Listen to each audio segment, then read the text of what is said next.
Tornades, typhons, ouragans, cyclones, tempêtes, comment faire la différence entre tous ces phénomènes météorologiques violents? Tout d'abord, ce qui est sûr, c'est que tous ces phénomènes sont liés à des vents violents. En voici ici un exemple, là il s'agit d'une tornade filmée en mai 2013, une immense tornade qui a eu lieu dans l'Oklahoma aux États-Unis, dans la ville d'El Reno. Yeah, Dad, tell her we have a wedge tornado right in front of us. Yeah, we're looking right at it. Break, station BK2FSRV confirming multi-vortex wedge, extremely dangerous. Tracking path will be towards El Reno. I've never in my life seen anything like this ever. Et vous voyez ici un cyclone tropical vu du dessus. On constate que les cyclones tropicaux sont de véritables machines de destruction. Ils entraînent des vents violents, des pluies torrentielles et des vagues destructrices.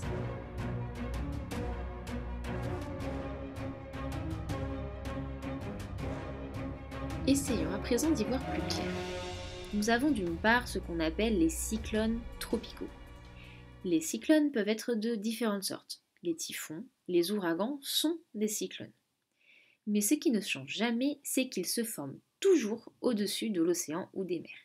Il s'agit toujours d'océans ou de mers tropicales ou subtropicales, car les cyclones ont besoin d'eau chaude pour se former.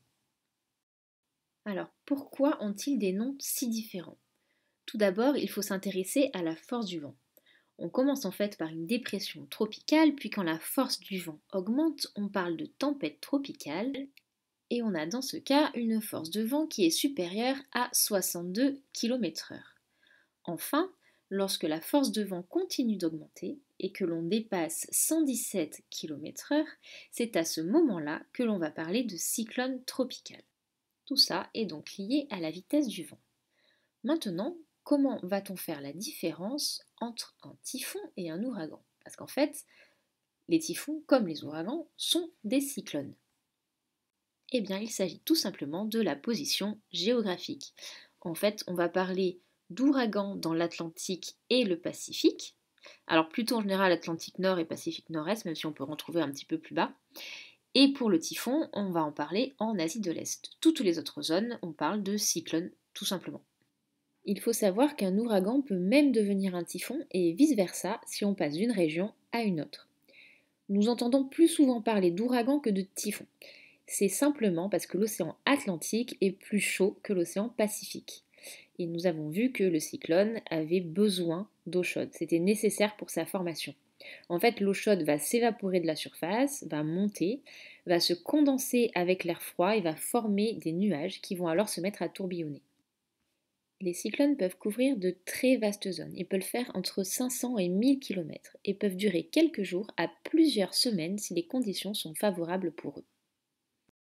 Et maintenant, qu'en est-il des tornades?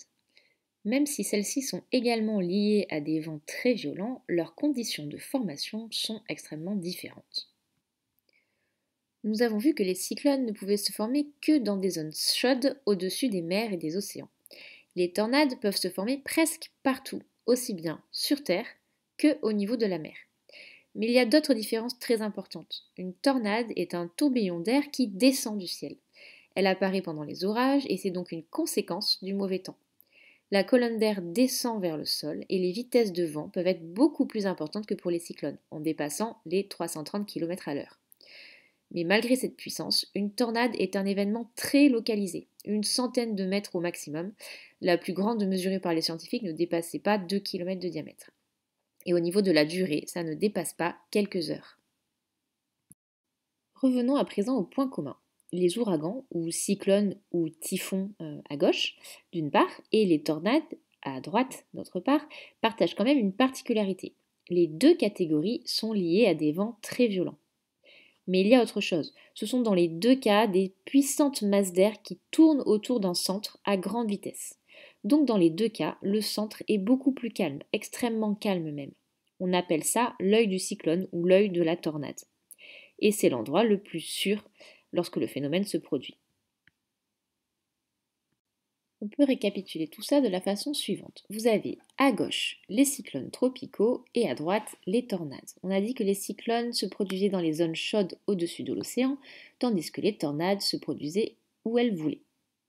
Dans le cas des cyclones, c'est une grande zone où l'air est en rotation autour d'un centre de basse pression.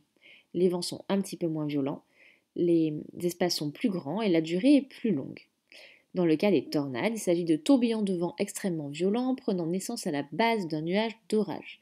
Les tornades sont plus violentes, plus petites et de durée plus courte. Pour ce qui est des ouragans et des typhons, il s'agit en fait de cyclones tropicaux qui changent de nom selon le lieu géographique, tout simplement. Voilà, cette vidéo est terminée, j'espère que c'est un petit peu plus clair. Je vous mets en lien sous la vidéo dans la description les vidéos que j'ai utilisées pour faire la mienne. Je vous remercie.